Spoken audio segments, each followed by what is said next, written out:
What is going on, guys? Welcome back to today's episode of the Collecting Keys Friday Focus. My name is Mike DeHaan, and I'm the guy that jumped from his engineering W-2 with no real plan back in 2018, went from making six figures to literally barely five figures doing odd jobs and driving for Uber. And now I have a seven-figure real estate investment business, and I own about $14 million worth of real estate. And on this show, the Collecting Keys Real Estate Investing Podcast, we teach you how to make massive income, not just passive income through your real estate investing.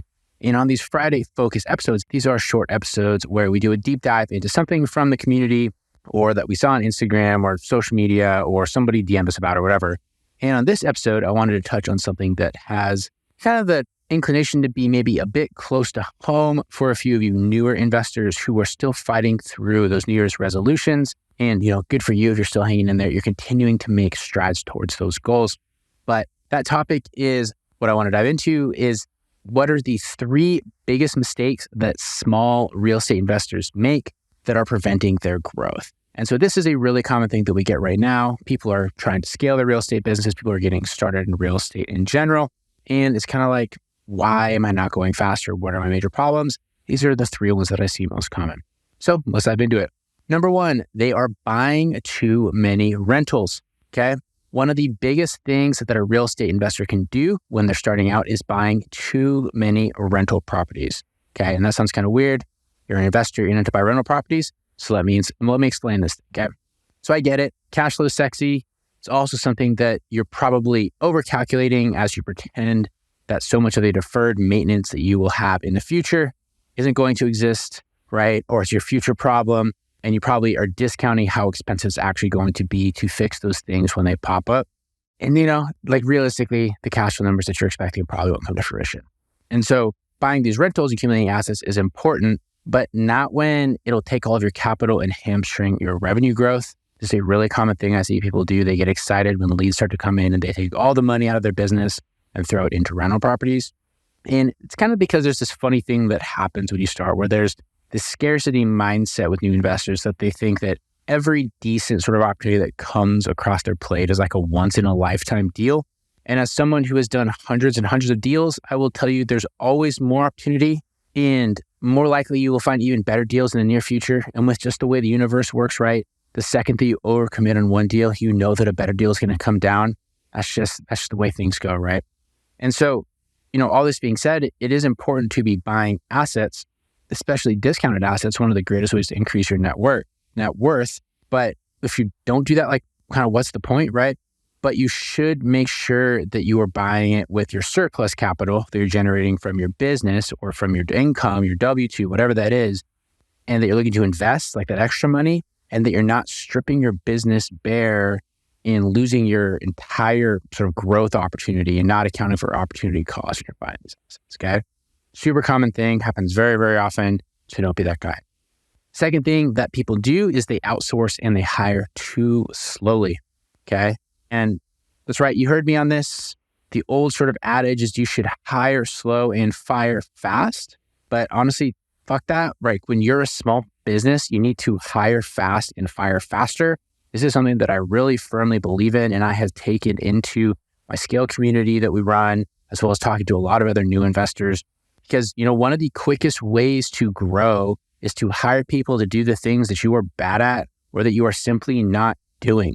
They also don't have to be like the best person for that job. They just have to be better than you are and more committed to putting in the time than you are.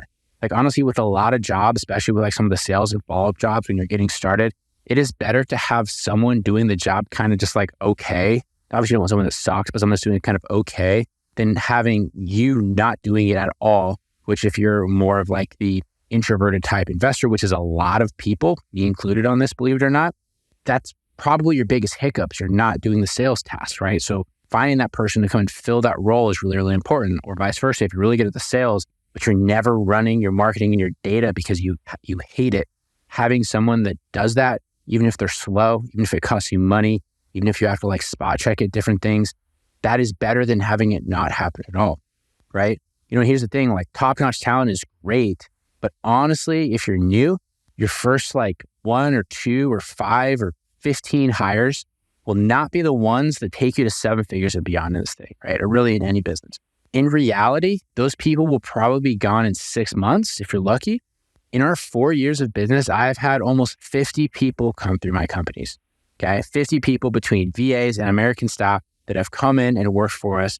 Some of those people have lasted for years. In fact, we still have some of them with us today. Other ones will come in and last for days. I literally mean it when I say we fire fast. I think the quickest we have a guy that stood for 3 days before we let him go.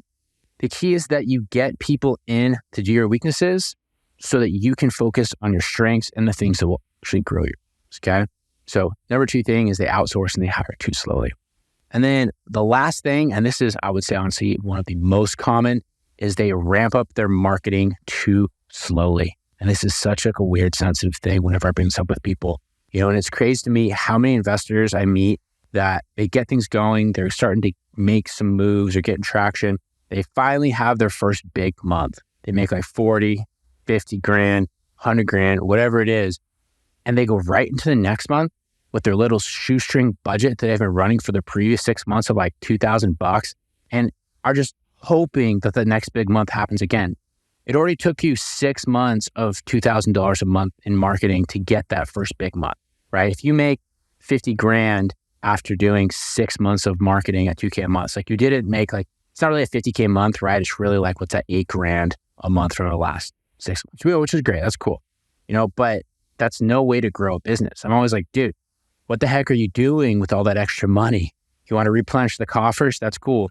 But what you should be doing is taking a big chunk of that and just throwing it into your systems and your marketing, specifically your marketing, not building a CRM, not like going and doing whatever else people do, but like actually throwing it into your marketing system to try and get more leads, and thinking, oh, I don't have the system for that yet. It's like, I don't care. Get the leads coming in, see where the wheels fall off. And then after that, once it starts rolling, you can start hiring and systematizing from there, right? Like the difference in systems you need from like, say, 2 grand a month to honestly, I would say like 15 or 20 grand a month isn't that much. If you have a decent CRM, which I recommend RE Simply, if you're not using that or trying to build something else, if you have a decent CRM and you have like a follow-up person, you can get pretty dang far up to like a $10,000, $15,000 a month marketing budget, depending on what you're doing. Okay. So like you don't need to get complex, but so many people, they just really hesitate to pile it in. And I understand it hurts to pay the credit card bill, to order the marketing, to set up the, cold callers, to see the missed opportunity in your leads. Instead, see that as like building your lead snowball and just do everything you can to keep building that snowball bigger and bigger and bigger. And then working on getting pieces to carve that snowball more and more, right? Learning at getting better at finding opportunities, getting better at marketing and at sales and follow-up.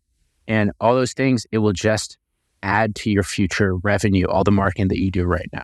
And so that's probably one of the biggest things I see for number 3 is they ramp up their marketing too slowly. They don't invest the money once they start making it. And they just try to be like super, super lean.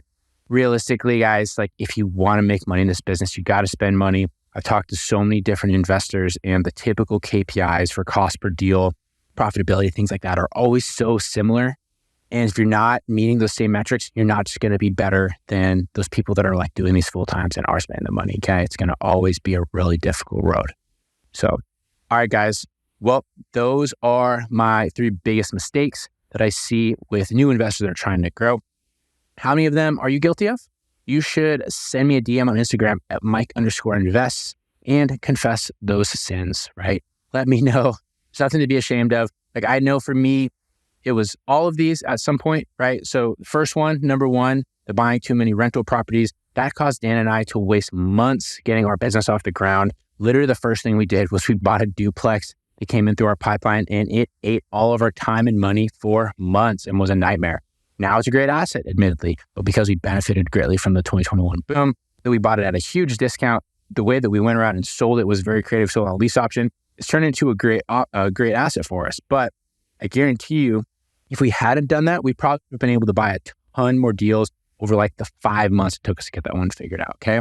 Then the second one was the biggest issue for us was getting like the hiring thing figured out. Like we brought on one person really quickly, but it took us a while to sort of figure out how to really outsource some of the other stuff that we didn't like to do.